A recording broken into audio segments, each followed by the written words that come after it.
Welcome back to Bourbon Country Reacts. This guy here is Dustin. What's up? I'm Dustin. I'm the bourbon guy. I'm here for that. I'm Keith. I'm kind of a music guy. You're the music guy. But I'm here for bourbon too. What? We got a bourbon bribe. We like bourbon bribes. Bourbon bribe! Alright, so we got Paddleford Creek bourbon whiskey. It's barrel aged with a mellow finish, allegedly. Barrel aged. Well, if it says bourbon, it has to be barrel aged. Right. This one's sitting at 83 proof. Alright, looks... It's also charcoal filtered. That's usually like a Tennessee whiskey thing. Yeah, it looks a little young. Check out that color. Kind of like Miller Lite. Yeah. A little bit. Well, no. Hey, well, this briber has developed a superpower of sending us... Oh, this is our... Yeah, that's her. So she's sending us inexpensive bourbons that have knocked our socks off, frankly. And awesome songs. Yeah, but a few really awesome songs. Seriously. Too. Yeah, so good taste all around here. Yeah. So our song... Oh, it's a good doink. What do we got? Have you heard of Rodney Atkins? Never. I haven't either. Did you hear that? Oh, here's not a thing. I heard splish. Splish. It's Rodney Atkins. You're drunk, sir. Let me read it. Rodney Atkins, if you're going through hell. If you're going through hell.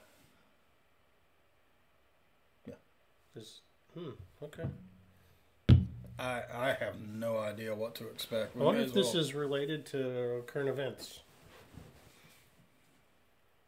Which at the time of this recording, which would be a bunch of Ukrainians making Russians good Russians. Wow. True. Ooh, banjo, I think, right? That's an old Bronco. Oh, Bronco, yeah.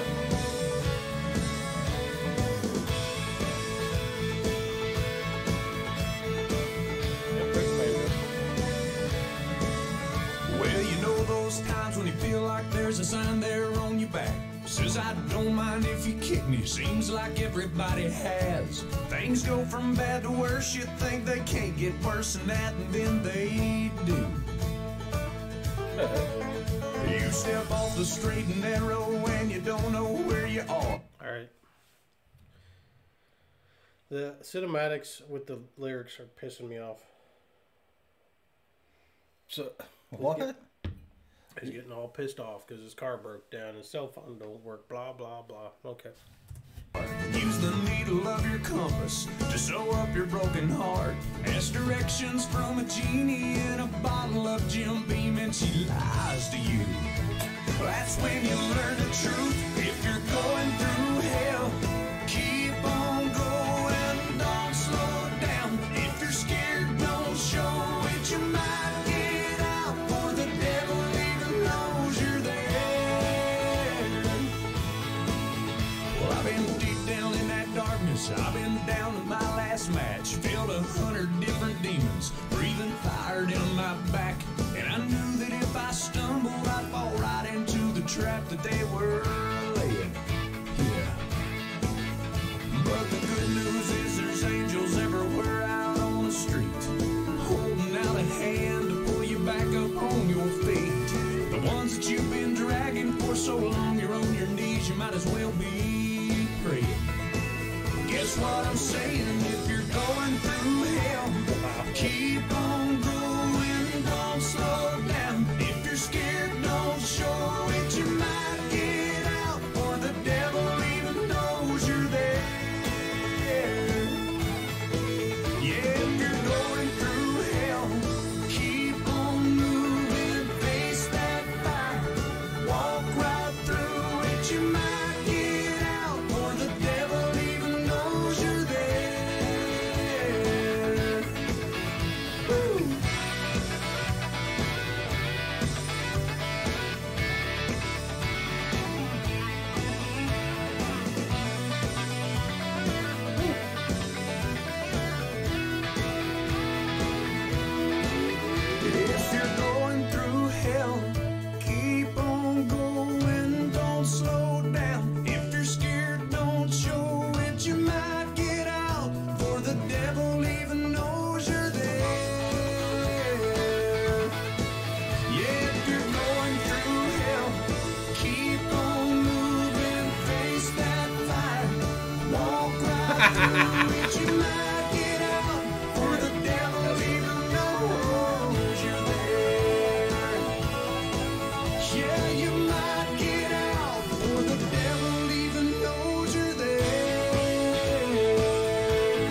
So did the song continue to piss you off?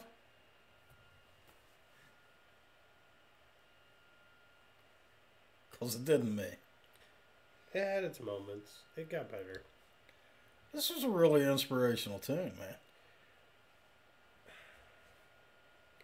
I tried real hard to see that, in all seriousness.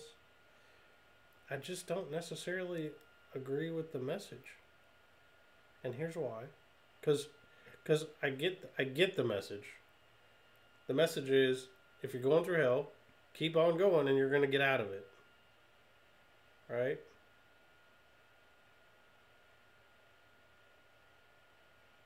Well, yes. But it's like, maybe you shouldn't be doing the same crazy shit that's got you into hell. So, I guess I assume that part was implied. No, it's not. They keep on going. Yeah, that could be interpreted different ways. So, if I'm being a shitbag and... I continue to be a shitbag. I continue to be a shitbag. You're gonna keep getting shitbag results. You reap what you sow. I don't think... I just really didn't see the song that way. What I got That's from what's cool about songs, interpretation. Yeah, what I got from it was a generally good person doing generally good things, and circumstances have screwed him over pretty hard. Okay. So keep being a good person, doing good things. And that's a good message. And that's how I interpreted the song, and there were some lyrics to support that. Like, I used to be a little bit of a cynic. Used to be? Okay, I'm still kind of a little bit of a cynic. And it took me meeting my wife to understand that there are an awful lot of good people out there. Oh, yeah. No, there are angels out there. Yes. Right? But then what pissed me off, because I was like, oh, cool, this is good. What pissed me off about that, so in the cinematic, I think if I wouldn't have watched the video, I would have got a different impression of the song. So what pissed me off about during that time of the angels was the two goofy ass dudes that rolled up with the goats and the chickens in the back. You never know, man. Those could be your angels. Don't. No, I'm not taking it that way. Yeah, but it's not a brothel. But the guys were. God damn it. The guys were poking fun that they were making him sit in the back, right? Like, that's where I was like, God damn it. So, you know where I think you were paying way more attention to the video. So with the video, one thing that I noted that I was like, okay, that's kind of cool. Dude, at the end of the video, got in the back of his truck with a bunch of buddies, right? Mm-hmm. And this is how I foresee this playing out. Oh, thank God you guys showed up. Have I got a story for you? Yeah, let me tell you about my day. Exactly. Which, that's the best way to make it. Like, if you can laugh about your failures and poke fun at the shit that you've gone through, yeah, you've done good. Yeah. Right? So, I think if I'd probably paid way more attention to the video than I did, I may have kind of leaned more your way on this interpretation. But I was really listening to the song and the music, not paying a lot of attention to the video. And the musicianship in that was pretty fucking good. Agreed. The guitars were great. The banjo kept loping along in the background. Yep. Fiddle runs were nice. I mean, I enjoyed that song. Yeah. And I got a positive message out of it. That's good. Which is kind of rare these days. I wouldn't call it rare. Well, you know, even in country music, I think that negativity is really creeping into the genre and I think it's been there forever. Hell, look at Johnny Cash. Right. Yeah. Yep. I mean, excuse me. That Hank Sr. song that we listened to not so long ago was There wasn't anything negative about that. But as you went through the 60s, 70s, and 80s, from the stuff you've had us listen to, more and more it's been complaints about life and less about enjoying life. Yeah, Rock did the same thing. Except for those Luke Combs songs. Those are funny. Those are great.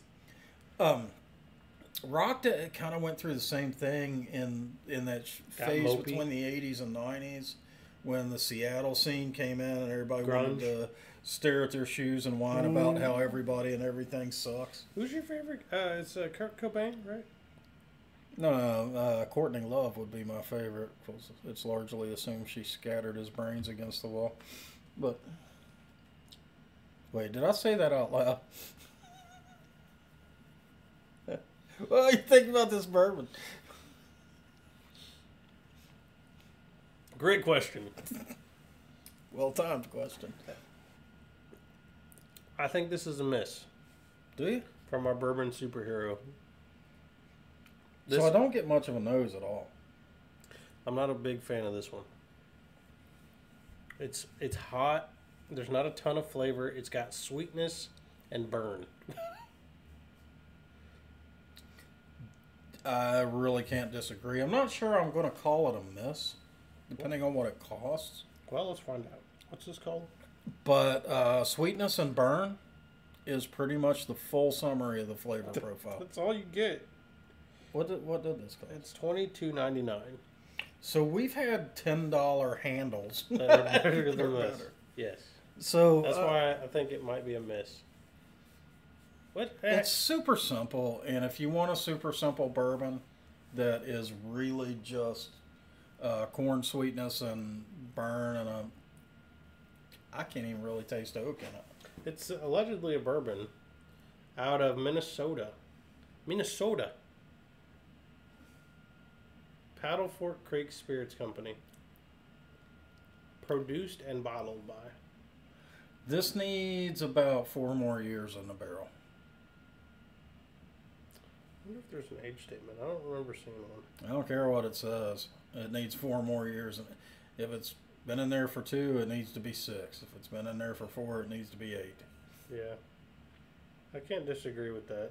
Minnesota climate's probably not going to be right conducive to aging. Because it's going to be, you've got a short summer. Right. And a long winter. Long, very cold winter. Right. Which means the bourbon, it's just sitting there. It's not getting pushed into the oak wood and pulled back out with heat. That's interesting. They quote a few times on this bottle that it's got a mellow finish. They're not wrong. It's got a mellow finish. At 83 proof? For what finish it has at all. 83 proof? It's mellow. As in, not a lot there. That's actually a good point. But there's so much burn for 83. Yeah. Like I say, this needs 4 more years in the barrel. I think you're right. Or move the barrel south. Yeah. Maybe. Age them about 700 miles south of where you're doing it. They, in all seriousness, maybe they don't... maybe their warehouses aren't climate controlled. Maybe that would help. You'd want them to heat up and cool down and heat up and cool down. Well, yeah, but like Woodford they have some climate stuff in their warehouses. Yeah. I've only been in the Woodford rick houses that are naturally heated and cooled. Yeah. So, hey, guys, if you enjoyed this video, give us a like. Go ahead and subscribe. Drop down in the comments. Tell us what we need to listen to. Tell us what bourbons we need to drink. Or better yet, if you do like this person, you want to propel your song to the front, she sent us a bribe. Her song's to the front of the list. We don't have to like it. I kind of liked it. But, okay. But, that's okay. You're allowed to like it. Yep. Good. But, you guys are pretty good at sending us bourbons we like, too. So that's cool. One thing that we haven't mentioned in a while. If you are inclined to send us a bribe, send us something that's local to you. Yeah. Because we probably can't get it around here. And we'd love to try the stuff that's around you. Yeah, that's true. And, wait for it, just thought of this. It also kind of gives us destinations to go to. Yeah. Right? Like, if we find something drive good, to some other state and check out their distillery. we want to go. So, yep. Hey, till next time, guys. see ya.